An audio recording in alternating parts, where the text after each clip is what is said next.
B heighted तेरा यार तू लगदी है लैम्बो कार तेरे वर्गे ना मुटियार बेबी गर्ल बेबी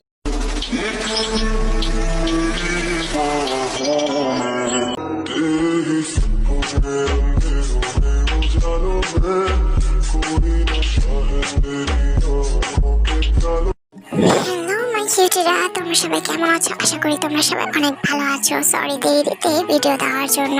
আসলে তোমরা জানোই তো, আমি বলেছিলাম যে সপ্তাহে একটা বা দুটো ভিডিও দেবো। সো চলো দেরি না করে নেক্সট পার্টটা শুরু করা যাক। Let's start the video. ইন হসপিটালতে এখন ডেঞ্জার মুক্ত ছিল, তার ভেতর থাকা পয়জনগুলোকে বের করা হয়েছিল। তে এখনো অজ্ঞান অবস্থায় ছিল। তখনই রুমে জেগে প্রবেশ করে জাঙ্কুক এসে সাথে সাথে তীর কাছে গিয়ে পাগলের মতো করতে থাকে। কি হয়েছে? তোমার কি হয়েছে? বলো বলো আমাকে, কে তোমার এমন অবস্থা করেছে? আমি তাকে ছাড়বো না। জাঙ্কুক নামজনের কলার চেপে ধরে দাঁত কটমাট করতে করতে নামজনকে অ্যাংরি কণ্ঠে বলে, নামজন বল, তোর কি হয়েছে? তোর এমন অবস্থা কেন? কি করেছে তোর এমন অবস্থা? বল, আমি তাকে শেষ করে ফেলবো। জাস্ট একবার বল আমাকে। নামজন, জাঙ্কুক রিল্যাক্স, শান্ত হো আগে, ছাড় আমাকে, আগে শান্ত হো, আমি বলছি। তারপর নামজন জাঙ্কুককে শান্ত করে সবটুকু খুলে বলে। নামজন জাঙ্কুককে সবটা খুলে বলার পরে জাঙ্কুক নামজনকে বলেন যে ওই মেয়েকে তাদের প্রাইভেট মেনশনের বেসমেন্টে নিয়ে যেতে। জাঙ্কুক সেখানে আসছে একটু পর। দেন নামজন চলে যায়। জাঙ্কুক তের হাত ধরে কান্না করছিল। আমার তের কি হয়েছে? আমার সাথে কথা বলো। বলো না, ওঠো, কি হয়েছে? সত্যি বলছি আমি তোমাকে এমন কষ্ট দিতে চাইনি, বাট কি করবো বলো?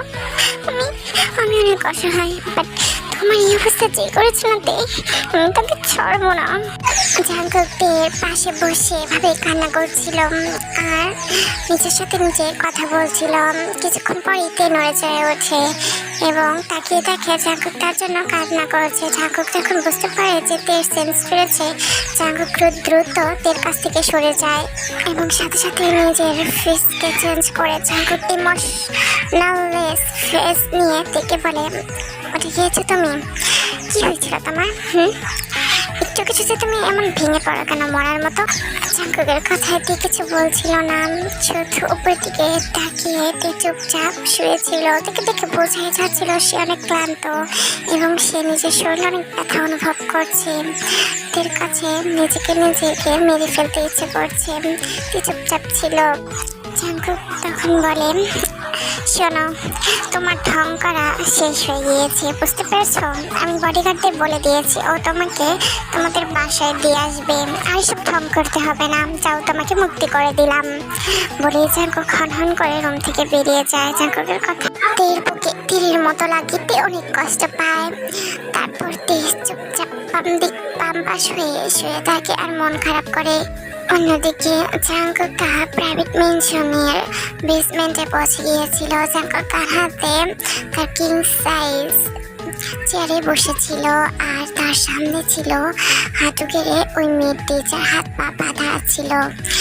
জাঙ্কুক অনেকবার অ্যাংরি টোনে মেয়েটিকে বলছিল যে কেন সে থেকে মারার চেষ্টা করেছিল, মেয়েটা কিছুই বলছিল না।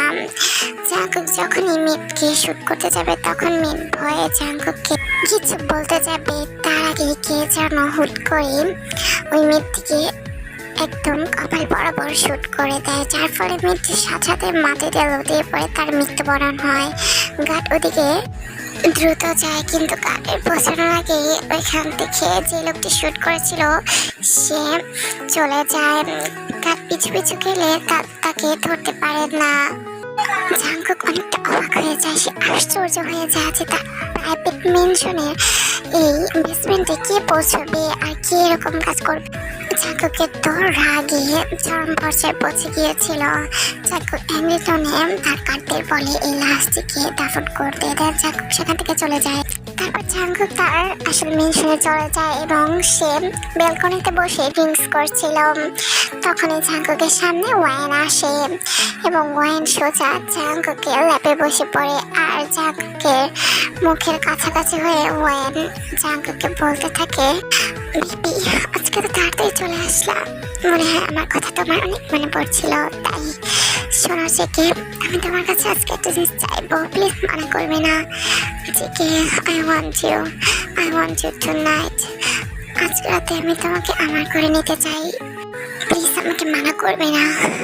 আমি তোমার কাছ থেকে বিয়ের পর একটা জিনিস চাইলাম। I love you so much Jungkook, তুমি আমাকে এভাবে ইগনোর করো না, আমার অনেক খারাপ লাগে, বুঝতে পারছো? জাঙ্কুক ওয়াইনকে তার কাছ থেকে দূরে সরিয়ে অন্যদিকে মুখ ঘুরিয়ে বলে, আচ্ছা ঠিক আছে, তুমি যা বলেছো তাই করবো। আজকে রাতটা আমি তোমাকে দিলাম, বাট এরপর থেকে আমার কাছে এসব কিছু চাইবেন। জাঙ্কুকের কথা শুনে ওয়াইন অনেক খুশি হয়ে যায় এবং খুশিতে মনে হচ্ছিল যে ওয়াইন এখনই জাঙ্কুককে ধরে খেয়ে ফেলবে। দেন ওয়াইন সেখান থেকে চলে যায়। জাঙ্কুক মেনশন থেকে বেরিয়ে নিজের কারে করে জাঙ্কুক কোথায় জানি রওনা দেয়। জাঙ্কুক একটু একা থাকতে চাইছিল, তার কিছুই ভালো লাগছিল না, তার তীর কথা অনেক মনে পড়ছিল। বাট জাঙ্কুক থেকে ভুলে যেতে চায়, দিকে আরো শাস্তি দিতে চায়। অন্যদিকে আমাদের হসপিটালের বেডে অসুস্থ অবস্থায় শুয়েছিল। তখন জাঙ্কুকের বডিগার্ডরা আসে আর দেখে সহি সালামতে তার বাড়িতে ফিরিয়ে দেয়। তার বাড়িতে শুয়ে শুয়ে রেস্ট নিচ্ছিল। তখনই তের ফোনে কার যেন একটা কল আসে। তে কলটা পিক আপ করে। কলের ওপাশ থেকে একটি মেয়ে দেখে অনেক কথা বলছিল, ইভেন সে থেকে ব্ল্যাকমেল করছিল। মেয়েটি থেকে বলে, শোন, তুই যদি তোর প্রেমিকের আসল খুনিকে খুঁজে পেতে চাস, যদি আমার সাহায্য চাস, তাহলে তোকে আমার কথা মতো চলতে হবে। যদি তুই তোর প্রেমিককে সত্যিকারে ভালোবেসে থাকিস এবং তার খুনিকে যদি তুই খুঁজতে চাস, তাহলে তুই আমার কথা মতো কাজ কর। শোন, আমি তোর কাছ থেকে কিছু শুনতে চাই না। তুই যদি তোর প্রেমিকের খুনিকে দেখতে চাস, তার সাথে বদলা নিতে চাস, তাহলে তুই আমার কথা শুনবি। তুই এখন হোটেল ব্লু স্টারে যাবি, সেখানে গিয়ে জাস্ট তোর পরিচয়টা দিবি, আর কিছু দরকার হবে না, কারণ আমি সব কিছু আগে থেকে রেডি করে রেখেছি। ওখানে গিয়ে তুই বার ড্রেস নিবি। ওই হোটেলে আমার কিছু স্পেশাল ক্লায়েন্টরা যাবে বিজনেসের কাজে।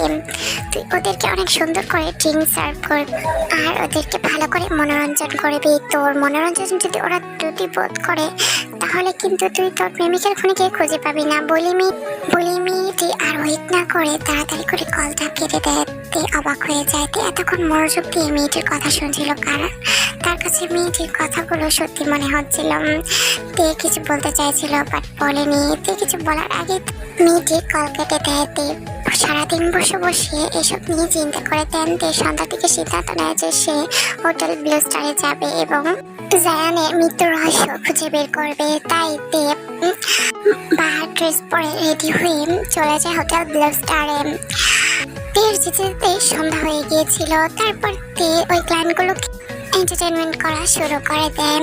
অন্যদিকে জাঙ্কুক অনেকক্ষণ নিজের একাকিত্ব সময় কাটিয়ে রাত 8টায় তার মেনশনে চলে আসে। জাঙ্কুক তার রুমে প্রবেশ করে যা দেখতে পায় জাঙ্কুকের ওয়াইন রুম থেকে অনেক সুন্দর করে ডেকোরেট করেছে, পুরো বাসার ঘরের মতো। এবং ওয়াইন এমন এক ড্রেস পরেছে যেটাতে তার শরীরের বিশেষ বিশেষ অঙ্গগুলো ভালোই বোঝা যাচ্ছিল। এটা মূলত ওয়াইন জাঙ্কুককে সেডিউস করার জন্য এটা করেছে। জাঙ্কুক রুমে প্রবেশ করার সাথে সাথে ওয়াইন মৌমাছির মতো জাঙ্কুকের উপরে ঝাঁপিয়ে পড়ে।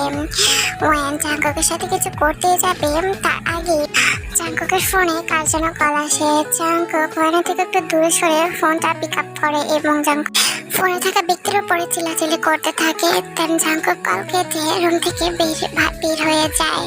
ওয়াইন তো এটা দেখে অনেক অবাক হয়ে যায় এবং অনেক অ্যাংরি হয়ে যায়। ওয়াইন রুমে যা কিছু আছে সব কিছু ভাঙচুর করতে থাকে। তারপর ওয়াইনের ফোনেও কে যেন কল দেয়। ওয়াইনের পার্সোনাল বডিগার্ড ওয়েনকে জানায় যে তার প্ল্যানটা পুরো ভেস্তে গিয়েছে। সে চাইছিল যে দেখে সে জাঙ্কুকের কাছে বদনাম করবে, তাই সে দেখে ইচ্ছে করে কল দিয়ে তাকে হোটেল ব্লু স্টারে যেতে বলে এবং তার ক্লায়েন্টের সাথে দেন সেখানকার টাকা স্টাফগুলোকে বলে তে ড্রিঙ্কে কিছু একটা মিশিয়ে দিতে, যার ফলে সে ড্রাঙ্ক হয়ে সেখানে থাকা ওয়াইনের ক্লায়েন্টগুলোর সাথে যাতে না এক্সপ্লেন করে, আর জাঙ্কুক তাকে ভুল বুঝে আরো শাস্তি দেয়। বর্তমানে ওয়াইন অনেক রেগে যায় এবং সে সবকিছু ভাঙচুর করে চিৎকার করে তেকে বলতে থাকে, তের বাচ্চা তে, আমি তোকে ছাড়বো না, আমি তোকে পুরোপুরি শেষ করে দেব, তোকে আমি ধ্বংস করে নিঃস্ব করে দেব, আমার জীবন তুই বরবাদ করে দিচ্ছি, তোকে আর রাখা যাবে না এই পৃথিবীতে বলে ওয়াইন চিৎকার করে কাঁদে। অন্যদিকে জাঙ্কুক তার গাড়ি করে ওই হোটেলে পৌঁছে যায়। জাঙ্কুক সেখানে গিয়ে দেখে তে প্রচন্ড ড্রাঙ্ক অবস্থায় কিছু লোককে ড্রিঙ্ক সার্ভ করছে আর উল্টো পাল্টা করছে, আর ওই লোকগুলোতে সাথে খারাপ কিছু করার চেষ্টা করছিল। জাঙ্কুক গিয়ে ওই লোকগুলোকে প্রচন্ড মারে এবং তারপর সে থেকে সেখান থেকে নিয়ে আসে। তে তো ড্রাঙ্ক অবস্থায় পুরো পাগলের মতো করছিল। তে জাঙ্কুকে জড়িয়ে ধরছিল, ওকে কিস করছিল, ওর সাথে আরো অনেক কিছু করছিল। জাঙ্কুকে একদিকে রাগ হলেও তে এসব কাণ্ড দেখে তার মনটা গলে যায়। তে জাঙ্কুকে বলতে থাকে, তুমি আমাকে এখানে নিয়ে এসেছো কেন? তুমি কে? তুমি অনেক খারাপ, তুমি অনেক বাচ্চা, তুমি আমাকে অনেক কষ্ট দাও, আমাকে অনেক আঘাত করো, আমি তোমার সাথে কথা বলবো না, যাও বলেতে মুখ ভেঙে দিয়ে অন্যদিকে ঘুরে পড়ে। জাঙ্কুক থেকে এত কিডনিস করতে দেখে নিজেকে আর কন্ট্রোল করতে পারে না। জাঙ্কুক সোজা থেকে কোলে করে নিয়ে হোটেলের স্পেশাল বেডরুমে নিয়ে যায়। ড্রাঙ্কতে জাঙ্কুকে দেখে বলে, তুমি আমাকে বেডরুমে নিয়ে এসেছো কেন? তুমি কি আবার আমার সাথে ওইসব করবা? না না প্লিজ শোনো, এরকমটা করো না, আমি অনেক ব্যথা পাই জানো। তে আবার বলে, ওকে করতে পারো, বাট একটা রিজন আছে, আমাকে ব্যথা দিবে না, কেমন সফট ভাবে করবে, আমি সফট পছন্দ করি। জাঙ্কুক তো এসব কথা শুনে নিজের লিটল পার্টি অনেক হার্ড অনুভব করছিল। জাঙ্কুক অ্যাটলিস্টের দিকে তাকিয়েছিল। নিরাপত্তা ভেঙে তে নিজের ড্রেসকে আনড্রেস করতে শুরু করে। তে পুরোপুরি আনড্রেস হয়ে যায় জাঙ্কুকের সামনে, যেটা দেখে জাঙ্কুক তো পুরো অবাক হা করে তাকিয়ে আছে। কই মিস্টার হার্লোই, থেকে কর না, আমার সাথে যা করার ইচ্ছে তাই করো। পরে দিয়ে জাঙ্কুকের কোলে উঠে পড়ে। বেবি, আর ইউ শিওর যে তোমার আমার লিটল থিংস গুলো লাগবে? Are you ready for that? তুমি কিন্তু পরে কাঁদতে পারবে না, কেমন? করো। কি বলছে আমি কান্না করবো? আমি অনেক স্ট্রং, আমি কান্না করি না, করা যা করার। সো গাইস, তারপর আর কি, তারপর দেখবেন মাঝখানে লাভিং মোমেন্ট শুরু হয়ে যায়। জাঙ্কুক প্রথম দিকে তে প্রতি অনেক সফট হলো, পরবর্তীতে জাঙ্কুক তার আসল বিস্ট চেহারা থেকে শো করায়। বাট তে ড্রাগ খাওয়াতে সেটাকে অনেক এনজয় করছিল। তারা দুজন পুরো রাত এনজয় করে। তের মনে পুরো ঘর ঘুরছিল। তে অনেক জোরে জোরে মন করছিল, যেটা বাইরে থেকেও শোনা যাচ্ছিল। আর জাঙ্কুক অনেক এনজয় করছিল। ওকে গাইস, এই স্টোরিটা এ পর্যন্ত। আর আরেকটা কথা বলে দিই গাইস, এখন থেকে আমি রেগুলার হব। So bye, love you everyone.